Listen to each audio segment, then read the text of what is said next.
Hi ಎಲ್ರಿಗೂ ನಮಸ್ಕಾರ. Welcome back to Mansa's kitchen. ನೀವಿನ್ನೂ ನನ್ನ ಯೂಟ್ಯೂಬ್ ಚಾನಲ್ಗೆ ಸಬ್ಸ್ಕ್ರೈಬ್ ಮಾಡಿಲ್ಲ ಅಂದರೆ ಬೇಗ ಬೇಗ ಸಬ್ಸ್ಕ್ರೈಬ್ ಮಾಡಿ.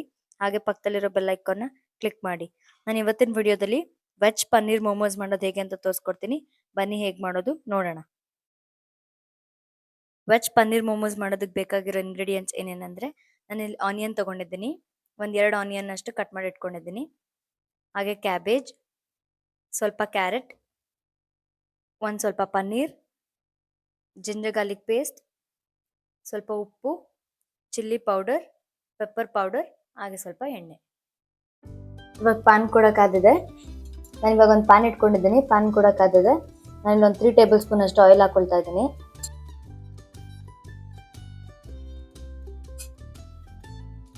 ಹಾಗೆ ಇದಕ್ಕೆ ಆನಿಯನ್ ಹಾಕೊಳ್ತಾ ಇದ್ದೀನಿ.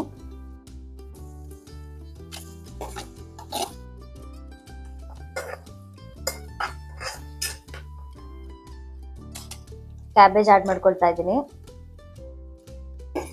ಹಾಗೆ ಕ್ಯಾರೆಟ್ ಕೂಡ ಆಡ್ ಮಾಡ್ಕೊಳ್ತಾ ಇದ್ದೀನಿ.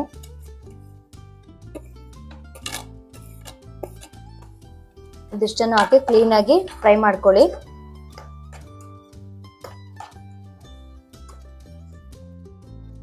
ಇದನ್ನ ಒಂದು 2 ಮಿನಿಟ್ಸ್ ಕ್ಲೀನ್ ಆಗಿ ಫ್ರೈ ಮಾಡ್ಕೊಳ್ಳಿ.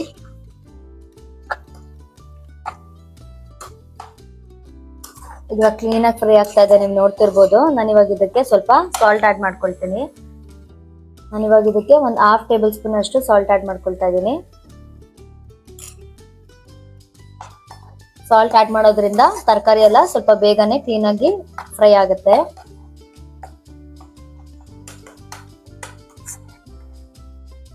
ಇವಾಗ ಇದು ಕ್ಲೀನ್ ಆಗಿ ಫ್ರೈ ಆಗ್ತಾ ಇದೆ, ನೀವು ನೋಡ್ತಾ ಇರ್ಬೋದು. ನಾನು ಇವಾಗ ಇದಕ್ಕೆ 1 table spoon ginger garlic paste ಹಾಕೊಳ್ತಾ ಇದ್ದೀನಿ.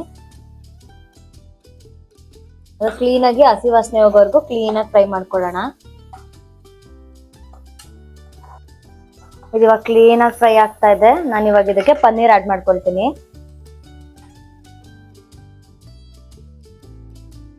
ಈ ರೀತಿ ಕ್ಲೀನ್ ಆಗಿ ಮಿಕ್ಸ್ ಮಾಡ್ಕೊಳ್ಳಿ. ಇದಕ್ಕೆ ನೀವು ಬೇಕಾದ್ರೆ ಕ್ಯಾಪ್ಸಿಕಮ್, ಸ್ಪ್ರಿಂಗ್ ಆನಿಯನ್ ಎಲ್ಲಾನು ಆಡ್ ಮಾಡ್ಕೊಳ್ಬಹುದು.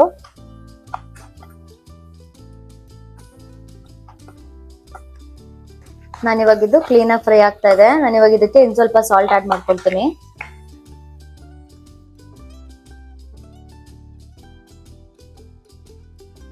ಹಾಗೆ ಪೆಪ್ಪರ್ ಪೌಡರ್ ಆಡ್ ಮಾಡ್ಕೊಳ್ತಾ ಇದ್ದೀನಿ.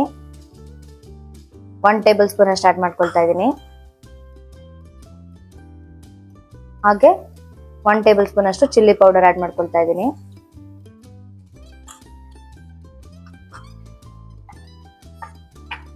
ನಿಮ್ಗೆ ಇನ್ನೂ ಸ್ವಲ್ಪ ಖಾರ ಜಾಸ್ತಿ ಬೇಕು ಅಂತಿದ್ರೆ ನೀವು ಜಾಸ್ತಿ ಆಡ್ ಮಾಡ್ಕೊಳ್ಬಹುದು. ಈ ರೀತಿ ಕ್ಲೀನ್ ಆಗಿ ಫ್ರೈ ಮಾಡ್ಕೊಳ್ಳಿ. ನೋಡ್ತಿರ್ಬೋದು ಎಷ್ಟು ಚೆನ್ನಾಗಿ ಫ್ರೈ ಆಗ್ತಾ ಇದೆ ಅಂತ. ಇದನ್ನ ಇವಾಗ ಒಂದು 1 ಮಿನಿಟ್ ಈ ತರ ಕ್ಲೀನ್ ಆಗಿ ಫ್ರೈ ಮಾಡ್ಕೊಳ್ಳಿ. ಇದು ಇವಾಗ ಕ್ಲೀನ್ ಆಗಿ ಕಂಪ್ಲೀಟ್ ಆಗಿ ಫ್ರೈ ಆಗಿದೆ. ಇದನ್ನ ಸ್ಟವ್ ಆಫ್ ಮಾಡ್ಬಿಟ್ಟು ಸ್ವಲ್ಪ ಹೊತ್ತು ಆರೋದಕ್ಕೆ ಬಿಡೋಣ. ನಾನಿಲ್ಲಿ ಹಾಗೆ ಮೈದಾ ಹಿಟ್ಟನ್ನ ಮೆದ್ದಿಟ್ಕೊಂಡಿದ್ದೀನಿ. ಉಪ್ಪು, ಮೈದಾ, ನೀರು, ಎಣ್ಣೆ ಹಾಕಿ ಮೆದ್ದಿಟ್ಕೊಂಡಿದ್ದೀನಿ. ನೀವು ಪೂರಿಗೆ ಮೆದ್ದಿಟ್ಕೋತಿರಲ್ಲ ಆ ರೀತಿ ಮೆದ್ದಿಟ್ಕೋಬೇಕು. ನಾನಿಲ್ಲಿ ಈ ರೀತಿ ಕ್ಲೀನ್ ಆಗಿ ಮೈದಾ ಹಿಟ್ಟು ಮೆದ್ದಿಟ್ಕೊಂಡಿದ್ದೀನಿ. ನಾನಿವಾಗ ಇದನ್ನ ಜಾಮೂನ್ ಸೈಜ್ ಅಷ್ಟು ಈ ರೀತಿ ತಗೊಳ್ತೀನಿ. ಇದನ್ನ ಈ ರೀತಿ ಕ್ಲೀನ್ ಆಗಿ ಸ್ಮ್ಯಾಶ್ ಮಾಡಿಕೊಂಡು ನಾನು ಇದನ್ನ ಪೂರಿ ರೀತಿ ಒತ್ಕೊಳ್ತೀನಿ.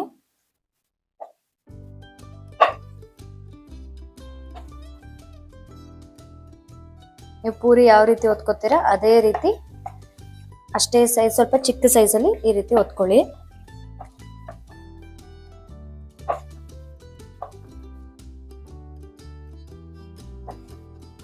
ಈ ರೀತಿ ಒತ್ಕೊಂಡ್ಮೇಲೆ ಇಷ್ಟು ಸೈಜ್ ಇದ್ರೆ ಸಾಕಾಗತ್ತೆ. ನಾನು ಇದಕ್ಕೆ ಸ್ಟಫಿಂಗ್ ತೋರಿಸ್ತೀನಿ ಹೇಗೆ ಮಾಡೋದಂತ. ಈ ರೀತಿ ಒತ್ತಿಟ್ಕೊಂಡಿರೋದಕ್ಕೆ ನಾನು 1 ಟೇಬಲ್ ಸ್ಪೂನ್ ಅಷ್ಟು ಸ್ಟಫಿಂಗ್ ಹಾಕ್ಕೊಳ್ತಾ ಇದ್ದೀನಿ. ಹಾಕ್ಕೊಂಡು ಈ ರೀತಿ ಫೋಲ್ಡ್ ಮಾಡ್ತಾ ಬರಬೇಕು. ಈ ರೀತಿ ಫುಲ್ ಸರ್ಕಲ್ ಆಗಿ ಫೋಲ್ಡ್ ಮಾಡಿಕೊಂಡು ಅದನ್ನು ಟ್ವಿಸ್ಟ್ ಮಾಡ್ಕೊಳ್ಬೇಕು. ಈ ರೀತಿ ಕ್ಲೀನಾಗಿ ಪ್ರೆಸ್ ಮಾಡಿ ಮಿಡಲಲ್ಲಿ ಟ್ವಿಸ್ಟ್ ಮಾಡ್ಕೊಳ್ಬೇಕು. ಟ್ವಿಸ್ಟ್ ಮಾಡಿಕೊಂಡ್ರೆ ಕಂಪ್ಲೀಟಾಗಿ ಮೋಮೋಸ್ದು ಶೇಪು ರೆಡಿ ಆಗುತ್ತೆ. ನೀವು ನೋಡ್ತಿರ್ಬೋದು ಎಷ್ಟು ಕ್ಲೀನಾಗಿ ರೆಡಿ ಆಗಿದೆ ಅಂತ. ಅಷ್ಟು ಚೆನ್ನಾಗಿ ಕಾಣಿಸ್ತದೆ ಅಂತ ನಾನು ಇದೇ ರೀತಿ ಬೇರೆ ಎಲ್ಲ ಮೊಮೋಸ್ನು ರೆಡಿ ಮಾಡಿ ಇಟ್ಕೊಳ್ತೀನಿ. ನಾನಿವಾಗ ಇನ್ನೊಂದು ಕೂಡ ಇದೇ ರೀತಿ ಬೇರೆನೂ ರೆಡಿ ಮಾಡಿ ಇಟ್ಕೊಳ್ತೀನಿ. ಇವಾಗ ಮೋಮೋಸು ಕಂಪ್ಲೀಟಾಗಿ ರೆಡಿ ಮಾಡಿ ಇಟ್ಕೊಂಡಿದ್ದೀನಿ. ನಾನು ಇದನ್ನು ಇಡ್ಲಿ ಪಾತ್ರೆಯಲ್ಲಿ ನಾನು ಸ್ಟೀಮ್ ಮಾಡ್ತೀನಿ. ನಾನು ಇಡ್ಲಿ ಪಾತ್ರೆಗೆ ಆಯಿಲ್ನ ಈ ರೀತಿ ಸ್ವಲ್ಪ ಬ್ರಷ್ ಮುಖಾಂತರ ಹಚ್ತೀನಿ, ಜಸ್ಟ್ ಬಿಕಾಸ್ ಅದು ಸ್ಟಿಕ್ ಆಗಬಾರ್ದಂತ ಅಷ್ಟೇ. ಹಚ್ಬಿಟ್ಟು ಈ ರೀತಿ ಮೊಮೋಸ್ನ ಇಟ್ಟು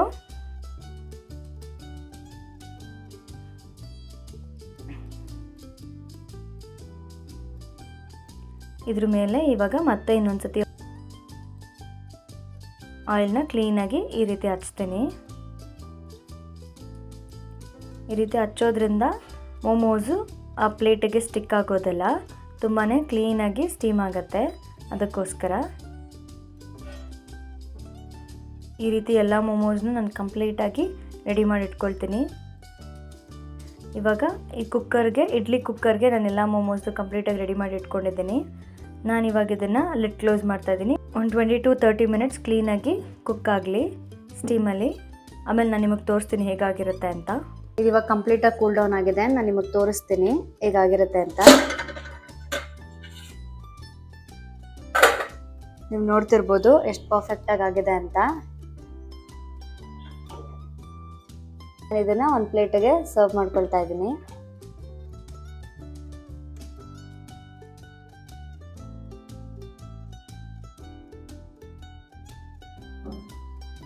ಇವಾಗ ನೀವು ನೋಡ್ತಿರ್ಬೋದು ಮೋಮೋಸ್ ಕಂಪ್ಲೀಟಾಗಿ ರೆಡಿ ಆಗಿದೆ. ಪನ್ನೀರ್ ವೆಜ್ ಮೋಮೋಸ್. ನೀವು ಒಂದ್ಸತಿ ಮನೇಲಿ ಟ್ರೈ ಮಾಡಿ ನೋಡಿ. ನಿಮ್ಗೆ ಇಷ್ಟ ಆದರೆ ಕಾಮೆಂಟ್ ಸೆಕ್ಷನಲ್ಲಿ ಕಮೆಂಟ್ ಮಾಡಿ. ನಿಮ್ಗೆ ಇದೇ ರೀತಿ ಬೇರೆ ಯಾವುದೇ ರೆಸಿಪೀಸ್ ಬೇಕು ಅಂದರೂ ಕಾಮೆಂಟ್ ಸೆಕ್ಷನಲ್ಲಿ ನಾನು ಕಮೆಂಟ್ ಮಾಡಿ. ಅಪ್ಕಮಿಂಗ್ ವಿಡಿಯೋಸಲ್ಲಿ ನಾನು ಅಪ್ಲೋಡ್ ಮಾಡ್ತೀನಿ. ನೀವು ಇನ್ನೂ ನನ್ನ ಯೂಟ್ಯೂಬ್ ಚಾನಲ್ಗೆ ಸಬ್ಸ್ಕ್ರೈಬ್ ಮಾಡಿಲ್ಲ ಅಂದರೆ ಬೇಗ ಬೇಗ ಸಬ್ಸ್ಕ್ರೈಬ್ ಮಾಡಿ. Thanks for watching. Thank you.